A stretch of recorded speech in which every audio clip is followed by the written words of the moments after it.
What do you say to someone who's lost everything when there are no words left?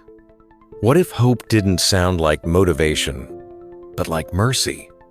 And what if the most powerful voice speaking to the broken right now is whispering, not shouting? When everything is gone, what remains? There are moments in life that don't feel like pain. They feel like disappearance. One sentence over the phone. One breath that never comes back. One goodbye that closes a chapter you never finished reading. You don't just lose someone or something.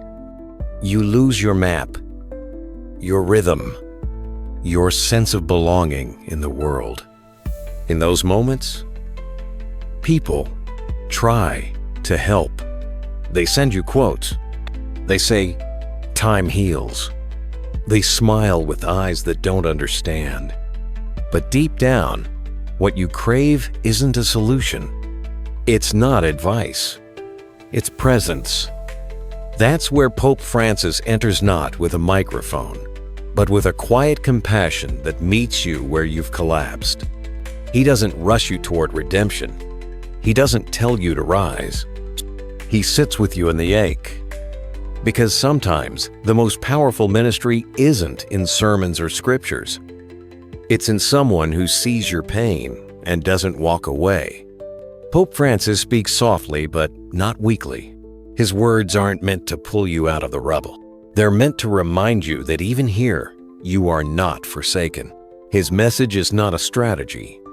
It's a sanctuary, a resting place, a breath, a light still glowing in the ash. And if you're watching this not by accident, but because something inside you is fraying, then let's begin this journey together. Because even if everything else has fallen, there is something that still stands. After asking what remains when everything is gone, we move to the kind of presence that doesn't demand performance but offers permission, not to fix, but to feel.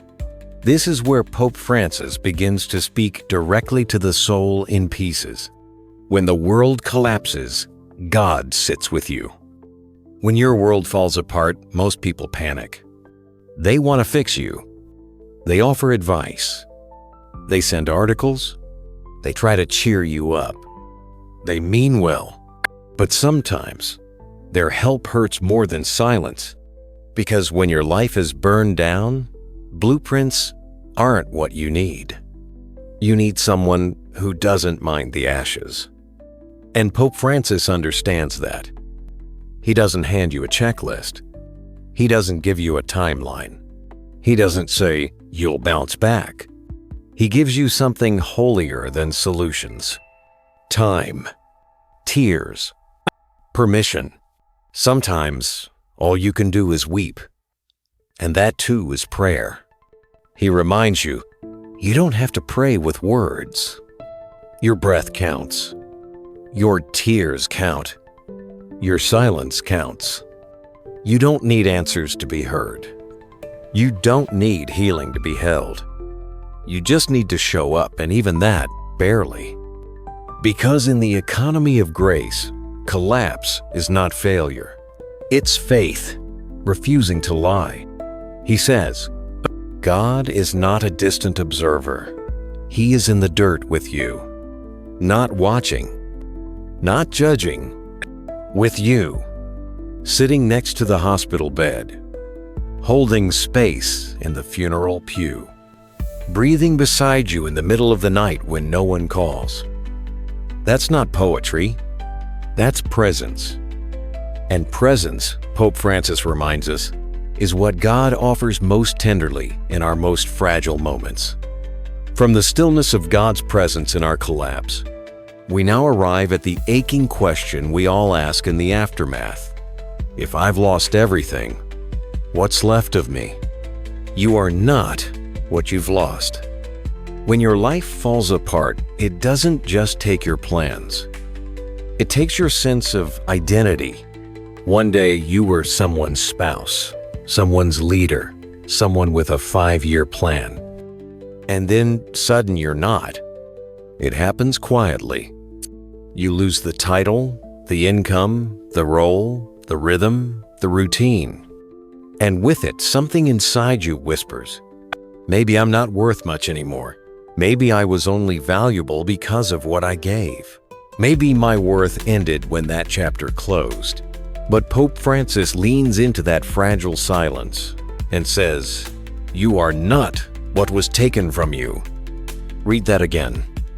Let it interrupt the lies you've been telling yourself. You are not the breakup. You are not the layoff. You are not the closed door or the missed opportunity. What you've lost is real, but it's not the whole of you, because what remains is holy. Your breath, your ache, your longing to feel something again. Pope Francis reminds us, even in your emptiness, heaven still calls you beloved. That is not poetic fluff. That is sacred defiance. In a world that defines us by output, appearance, or applause, dares to say, you still matter. Not because you're performing, not because you're producing, but simply because you are. Your wounds are not your disqualification. Your ruins are not your identity. Your losses do not define your light. You are what remains. And that is more than enough. We've just explored how your identity survives the ashes of loss. Now, Pope Francis leads us one step further, not into fixing yourself, but into belonging, just as you are. Mercy is for people like you. We've heard this our whole lives. Come back when you're ready, when you've cleaned up, when you're strong again. Religion, society, even friends sometimes set conditions for love, grace, belonging. But Pope Francis turns all that upside down. The church is not a museum for saints, but a field hospital for the wounded. Read that again. Not a museum, not a shrine to perfection, a hospital for the broken. That means you don't have to be okay to walk in. You don't need answers to ask for help. You don't need strength to be surrounded by compassion. Because mercy is not a reward for the strong. It is the sanctuary of the shattered. Mercy is not a reward for the strong. It's the home of the broken. This changes everything. It means you don't have to fake it. It means your pain is not a disqualification. It means right now in the chaos, in the confusion, in the collapse, you still belong. You don't need a solution. You need a seat at the table. And according to Pope Francis, that seat was already there, waiting. You are not a problem to be solved. You are not a mistake to be corrected. You are not an interruption to the sacred. You are the sacred. So if you've lost everything, know this. You haven't lost your place. You are not on the margins. You are not on hold. You are at the center. Already seen. Already loved. Already held. A final word for the broken. Maybe it's 1:17 a.m. as you watch this. Maybe you're lying on your side, phone in hand, staring into the blue glow because you can't sleep through the ache. Or maybe it's midday and everyone thinks you're fine. You smiled at work. You replied to messages. But inside, something's unraveling. Whatever brought you here, stay for one more truth. You're still here. Not because it's been easy. Not because you've moved on. But because somewhere, deep down, a small, stubborn light refused to go out. And Pope Francis doesn't shout into your pain. He kneels beside it. He whispers the thing your soul forgot how to believe. You are not what you've lost. You are what remains. The breath in your lungs, the ache in your chest, the flicker of hope, barely visible but still burning. That flicker is holy. That ache is sacred. That breath is proof Your story is still unfolding. So if this message touched something real inside you, pause. Let it settle. Let it breathe. Let it be enough for now. Leave a comment not for the algorithm, but because your words might become a lifeline for someone else.